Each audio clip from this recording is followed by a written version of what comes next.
Қыздар, баршаларыңызға сәлем. Бүгін орама нанның рецептімен бөліскім келіп тұр. Өте тез, жеңіл жасалатын тағамдардың бірі. Алдыменен қамырын жасап алуымыз керек. Қажетті ингредиенттерді астына көрсетіп кеттім. Ұнның үстіне жұмыртқамызды жарамыздағы жылы суға, жаңағы тұз қосылған жылы суға, суды осы жаңағы ұнымыз бен жұмыртқамыздың үстіне қосып, құйып, қамырды илетін боламыз. Мен жалпы бұл жерде 200 миллиграмм су құйған болатын, бірақ маған аз болып шықты. Сол себепті мен тағы да үстінен шамамен 100 граммдай су қостым. Сонда менде 300 миллилитр су кетті. Қамырды жақсылап тұрып, қолымызбенен илеп аламыз.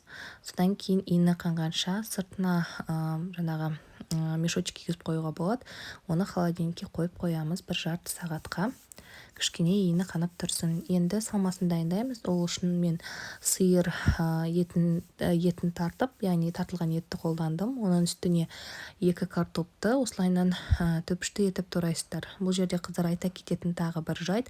Мен жалпы бұл жерде пиязды да, картопты да ірі етіп турадым. Маған жалпы манты болсын, немесе орама нан болсын, жалпы салмасында осылай ірі болғаны ұнайды. Бірақ та егер де сіздер оны олай ұнатпайтын болсаңыздар, онда картопты жіңішке етіп, ұсақ етіп турауларыңызға болады. Бұл жерде енді кімге қалай ұнайды, сондай етіп турауға байланысты. Және де тағы да айтатын жайт, ол салмасына асқабақ қосуға болады, немесе өздеріңізге ұнайтын басқа да көкөніс түрлерін қоса беруге болады. Бұл жерде фантазияда шек жоқ, өздеріңізге ұнайтын қосасыздар. Мен енді күнделікті өмірде жасайтын түрін көрсеттім.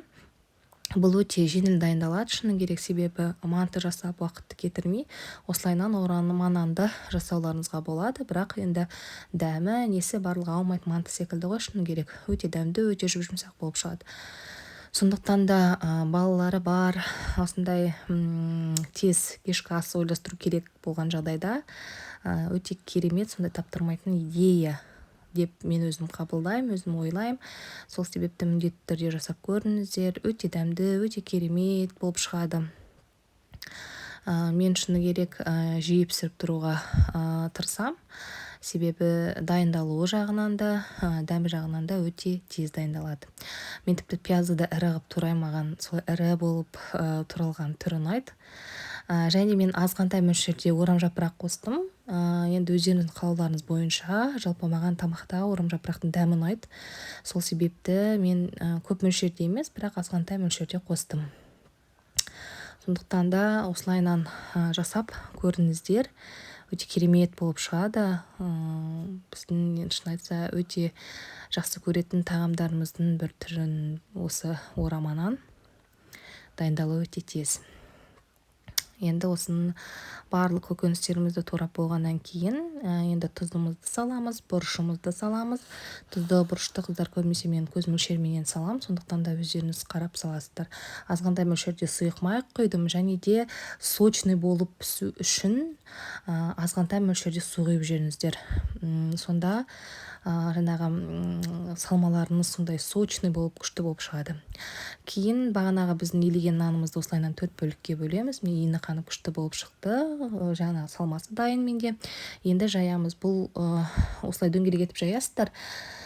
Мен тез жасаған болдым, себебі кішкентай балам жылап тұрды. Сол себепті кішкене қамырым неэстетичный болып кетті, бірақ ол маңызды емес мен үшін. Кейін оның үстіне, яғни салмамызды саламыз да рулет етіп орайсыздар.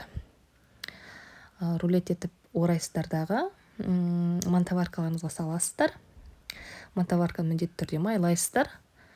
Және де тағы да бір айтатын нәрсе, орама нан құрғақ болмау үшін осы орама нанның үстінде сұйық майменен майлап қоясыздар. Сонда сіздердің орама нандарыңыздың сырты құрғақ болмайды. Құрғақ болмай, сондай сочный болып шығады. Сондықтан да сыртын міндетті түрде майлаңыздар. Осылайынан майлап, барлығы мантаваркаға саласыздар.